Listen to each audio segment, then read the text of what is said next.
They humiliated you. They betrayed you. They counted you out. Not because you were weak, because reacting is what they wanted.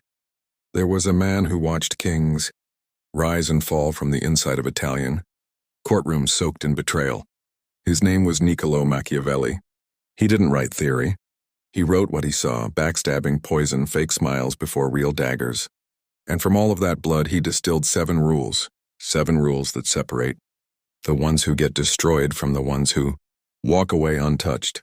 Picture this. Someone insults you in front of a group. Your heart rate spikes in less than half a second. Your face goes hot. Your jaw tightens. This is not weakness. This is biology. Your amygdala, a tiny almond-shaped structure buried deep in your brain, has just hijacked your entire nervous system before your conscious mind even knew what was said. Machiavelli watched this play out in royal courts 500 years ago. He wrote, "Men judge generally more by the eye than by the hand, for everyone can see and few can feel." Translation: people will see your reaction. Almost no one will feel the real reason behind it. So if your reaction is rage, that is the only truth they will ever know about you. Think about the calmest person you've ever met in a crisis. They weren't calm because they didn't feel anything. But before we go further, I need you to do one thing. Drop this in the comments right now. I don't react. I observe not, because the next 18 minutes only work if you stop reading this like information and start reading it like a mirror. And the moment you reacted, you lost. This is the one truth almost nobody tells you. Every time your face changes, every time your voice shakes, every time you explain yourself to someone who already decided not to believe you, you hand them a piece of your power. And they keep it forever. Today you're going to learn all 7, and by the time we reach Rule 7, you're going to understand exactly why your body, not just your mind, your actual nervous system, has been betraying you your entire life without you even realizing it. Let's begin. This is called an amygdala hijack, and here's what almost nobody tells you about it. The people who provoke you the fastest are studying exactly this reaction. They are not trying to win the argument. They are trying to trigger your amygdala, because once it fires, your prefrontal cortex, the part of you that thinks clearly, goes quiet. You become predictable. You become controllable. Here is the rule. When someone tries to provoke you, there is a 3-second window before your rational brain comes back online. Your only job in that window is to do nothing. Not because you don't feel it, you will feel it completely, but because the moment you let your face move, your voice rise, your hands clench, you have just told the entire room exactly where your weak point is. Think about the calmest person you've ever met in a crisis. They weren't calm because they didn't feel anything. They were calm because they had trained their body to separate the feeling from the reaction. That gap between feeling and reacting, that is the entire game. And here's where it gets dark. Once people learn you don't react, they stop testing you. Predators in nature and in boardrooms target whatever flinches first. The moment you stop flinching, you stop being prey. So next time someone tries to humiliate you, here's what you do. You let the words land. You let your body feel exactly what it wants to feel. And then, you simply look at them. No words, no defense. Just a pause that makes them wonder if you even heard them at all. That pause is the most expensive thing you own. Don't give it away for free. You already know this one is coming because it's in the title, but I promise you, you don't actually know it yet. Not the way I'm about to show you. Here's what happens in your brain the moment someone questions you. Cortisol floods your bloodstream, and cortisol does something specific. It makes you desperate to restore social safety, which means your brain pushes you to talk, to justify, to explain every single decision until the other person nods and says, "Okay, I understand." But here's the trap. Machiavelli wrote, "Everyone sees what you appear to be. Few experience what you really are." The moment you explain yourself, you stop being what you appear to be, and you become fully visible. Visible people are predictable. Predictable people are controllable. Think about every time you've over-explained a decision to someone who didn't even ask for the full story. A late reply, a canceled plan, a choice you made for yourself. You gave them paragraphs when a sentence would have done. Why? Because your nervous system mistook their silence for danger, and explaining felt like the only way to make the danger go away. Here's the uncomfortable truth. Explaining yourself to someone who has already judged you doesn't change their mind. It just gives them more material to judge you with. Every detail you hand over becomes a new thread they can pull. So what does silence do instead? Silence forces the other person to sit with their own assumption, unconfirmed. And unconfirmed assumptions are uncomfortable. They start to wonder if they were wrong. They start to fill the gap with curiosity instead of certainty. And curiosity, unlike judgment, keeps people coming back. The next time you feel that urge, that physical pull in your chest to defend yourself, try this instead. Say one sentence, just one, and then stop talking. Watch what happens to the other person's face. Watch how the silence makes them lean in, not away. You are not being rude. You are simply refusing to hand over your currency for free. Most people think honesty means total transparency. Tell them everything, hide nothing, but total transparency is not honesty. It's surrender. Here's a physiological fact that will change how you see every conversation you have for the rest of your life. When another person doesn't have enough information about you, their brain automatically fills in the blanks using their own imagination. This isn't a flaw in human psychology. It's a survival mechanism called pattern completion, and it happens whether they want it to or not. And what their imagination creates is always more powerful than the truth, because their imagination is built from their own fears, their own respect, their own admiration. You don't even have to do the work. Their own mind does it for you. Machiavelli understood this 5 centuries before neuroscience could explain why. He wrote that a prince should never let anything slip from his lips that reveals his full intentions.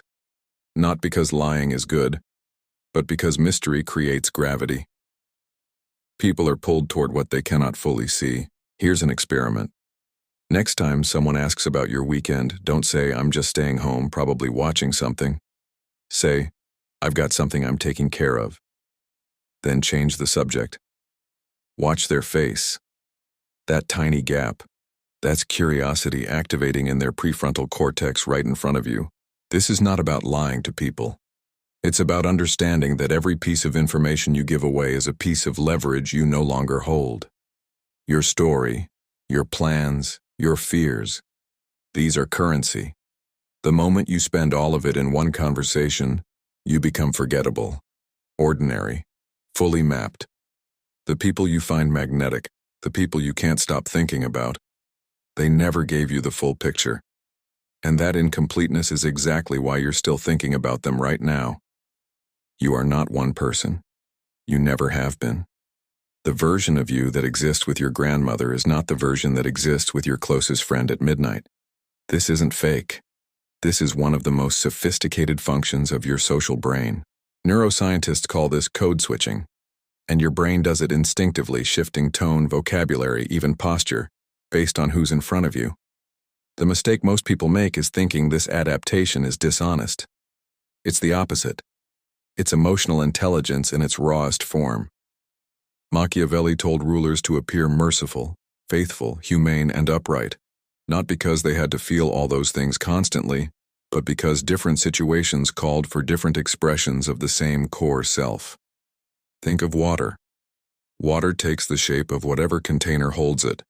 In a cup, it's small. In an ocean, it's vast. But it never stops being water. Here's where this becomes dark psychology, rather than just social skill. Most people are easy to read because they show the exact same face to everyone, every time. That consistency is comfortable, and it's also a vulnerability.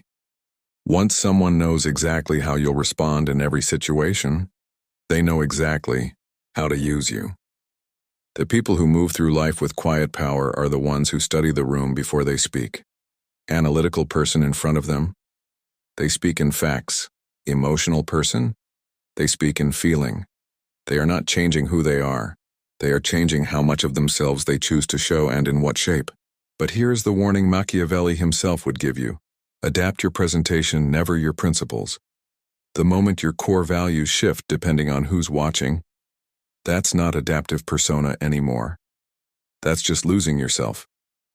Here is the most physically real rule on this list, because it lives directly in your hormones. When you desperately need something, a relationship, a job, someone's approval, your body produces more cortisol.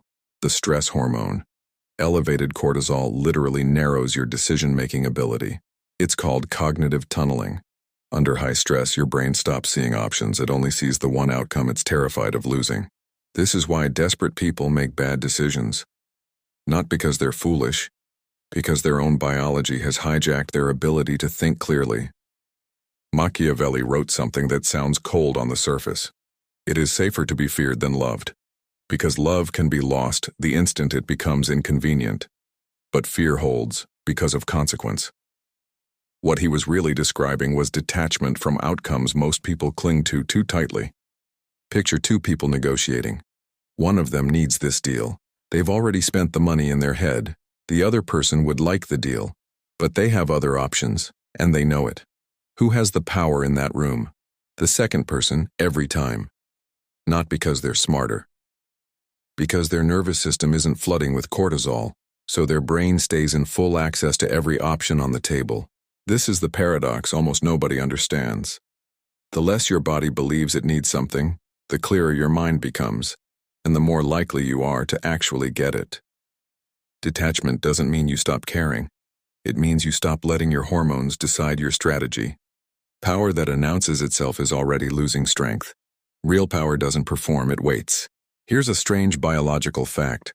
Human beings are wired to feel deeply uncomfortable with silence.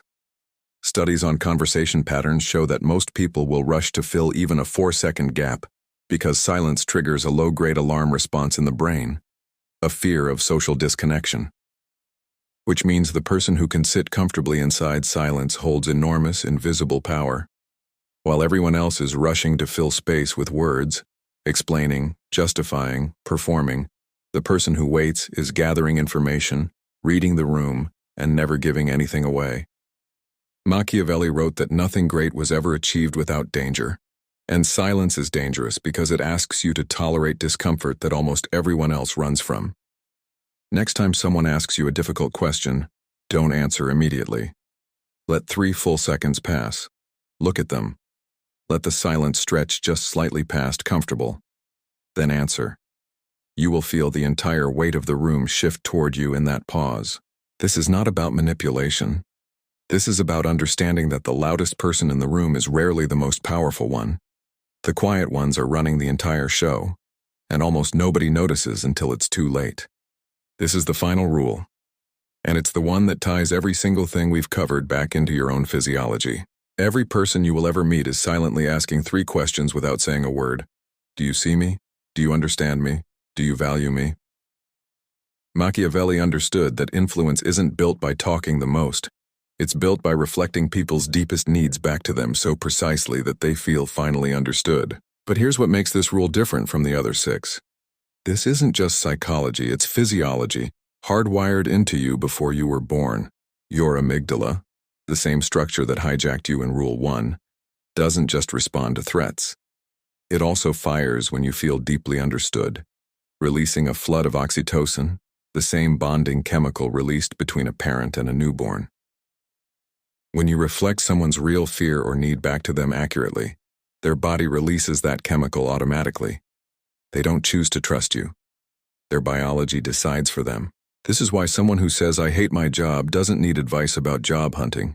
They need you to say, "It sounds like you're not feeling valued for everything you actually do."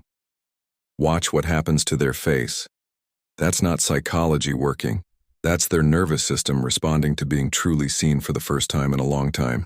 And here is the final truth this entire video has been building toward. Every rule we covered, never reacting, never explaining, staying opaque, adapting your presence, detaching from outcomes, holding silence, none of it is really about controlling other people. It's about controlling the one nervous system you actually have access to. Yours. Your amygdala will keep firing. Your cortisol will keep spiking. Your body will keep trying to push you toward reaction, toward explanation, toward desperation. That will never fully stop. You're human. But now you know what's happening underneath your own skin every time someone tries to provoke you. And knowing it is the difference between being ruled by it and ruling it. Machiavelli never had an MRI machine. He never knew the word cortisol or amygdala. But 500 years ago, watching kings fall and tyrants rise, he saw the exact same pattern your biology runs every single day. And he wrote it down so clearly that it still works on every person you'll ever meet. The question now is simple. Are you going to keep reacting? Keep explaining? Keep handing your power away one conversation at a time? Or are you going to use what your own body has been trying to tell you this entire time? Comment one word right now. Just one. Silent. Let me see how many of you actually made it to the end, because the ones who did are exactly the ones who needed to hear Rule 1 the most. I'll see you in the next one.